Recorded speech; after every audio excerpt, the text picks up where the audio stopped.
Bangladesh Zimbabwe প্রথম test নিয়ে আরো জানাতে সিলেট থেকে আমাদের সাথে যুক্ত আছেন সহকর্মী মোহাম্মদ নাজিম। নাজিম, বৃষ্টি ছাড়া তো আসলে কোনোভাবেই এখন যে অবস্থাটা আসলে জেতা কোনোভাবেই সম্ভব নয়। কি বলবেন ব্যাটিং নিয়ে? বান্ডেল থাকলে প্রতি সেনমানিতে টাকা বাঁচবে। বিকাশ সেনমানি বান্ডেল কিনে জিতুন প্রতি লেনদেনে।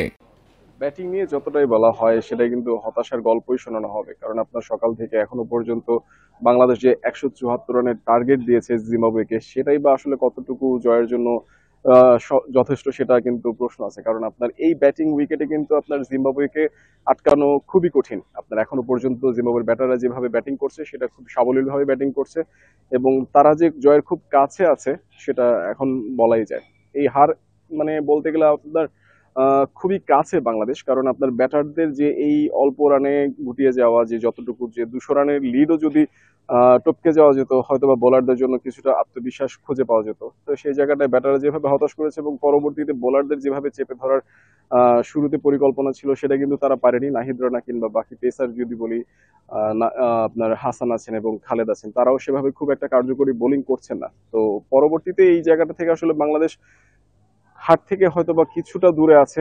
পরবর্তীতে জিম্বাবুয়ের কাছ থেকে যদি আমরা জিম্বাবুয়ের ব্যাটারও যদি বাংলাদেশের ব্যাটারদের মতো ভুল করে, তখন হয়তো বা জয়ের কিছুটা একটা ক্ষীণ সম্ভাবনা জাগতে পারে। তবে এখনো পর্যন্ত বাংলাদেশ ব্যাকফুটে আছে এবং অনেকটা অস্বস্তিতে আছে, কারণ আপনার এর পরবর্তীতে আপনার যতটুকু আশা করা যায় যে মিরাজ কিংবা তাইজুল যদি কোনো ধরনের অলৌকিক কিছু করতে পারেন, তখন সেক্ষেত্রে যতটুকু জয়ের সম্ভাবনা যেটা যদি দেখা যায় তখন আমরা আশা করতে পারি।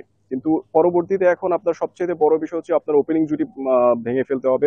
পরবর্তীতে আমরা শন উইলিয়ামস, ক্রেগ আরভিন তারাও অপেক্ষা করছেন বাংলাদেশের জন্য শক্ত পরীক্ষা নিতে। সেই জায়গাটাতে যদি বাংলাদেশ এখন ভালো বোলিং করতে পারে, পরবর্তীতে উইকেট নিতে পারে, এই সেশনে যদি 2 থেকে 3টা উইকেট নিতে পারে, একটু যদি চাপে ফেলতে পারে, তখন হয়তোবা জিম্বাবুয়েকে দেখা যেতে পারে যে তারা এই 174 রানের টার্গেটটা টপকে যেতে পারে কিনা। আর জিম্বাবুয়ের জন্য চ্যালেঞ্জ থাকবে, কারণ হচ্ছে আপনার তারাও কিন্তু রেকর্ড করে জিততে হবে। তাদেরকে যে সর্বোচ্চ রানের যে রান তার রেকর্ড আছে সেটা 162 রান।